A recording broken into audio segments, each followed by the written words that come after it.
Good morning, everyone, and welcome.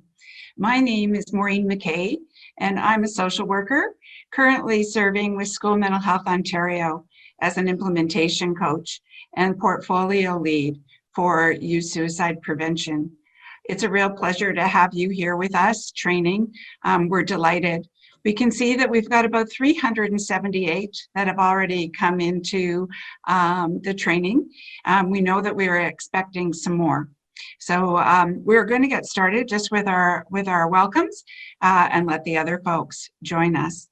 It's an absolute pleasure this morning to introduce Teresa Kennedy and Kathy Short. Both are serving as co-directors for School Mental Health Ontario. I'm going to start with Teresa Kennedy. Good morning and welcome to each of you this morning. We do welcome you warmly to be with us today during what continue to be some challenging times and months of demanding work that you have been working through so wonderfully to support the students across Ontario.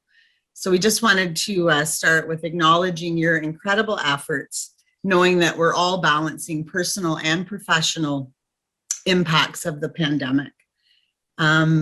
We're very grateful, as Maureen said, for the opportunity to have you participate today in this webinar as we continue to learn together in order to best support our students. And we continue to lead with hope and optimism as the intro song lyrics reminded us just a minute ago, someday things are going to get brighter. So I think that's a great way to start the day. So I will begin with a land acknowledgement, and then Kathy Short will bring a welcome as well. So today, as we gather from many places, please take a moment to pause and to reflect.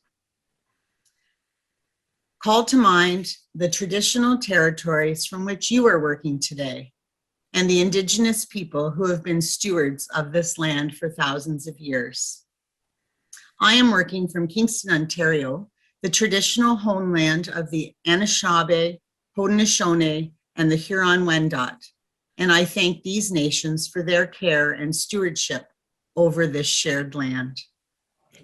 Consider the promise and the challenge of truth and reconciliation in your community.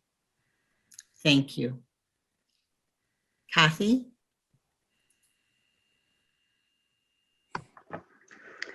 Morning, colleagues. Thank you so much for joining this important session on suicide risk assessment and management with youth.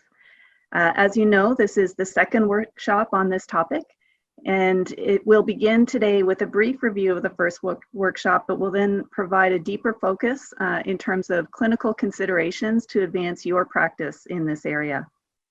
Now, while it was always our plan to offer training in this area, COVID-19 has hastened and strengthened the urgency of this work. We know that in these times, many students are experiencing elevated mental health concerns. And so as school mental health professionals, we're called to be particularly equipped and to respond, especially for our role in suicide prevention. So like Teresa, I want to echo, thanks for all that you're doing to bring hope each and every day to our students. And we welcome you and our colleagues today. Maureen? Thanks so much, Kathy and Teresa, for the very warm welcome. So just moving to the next slide, and actually, I'm going to stop sharing, Jen, and I'm going to just ask you if you can share. And there we go. So I've got a few bits of housekeeping. And Jen, if you can just go up to slide 4, that would be terrific. It's great.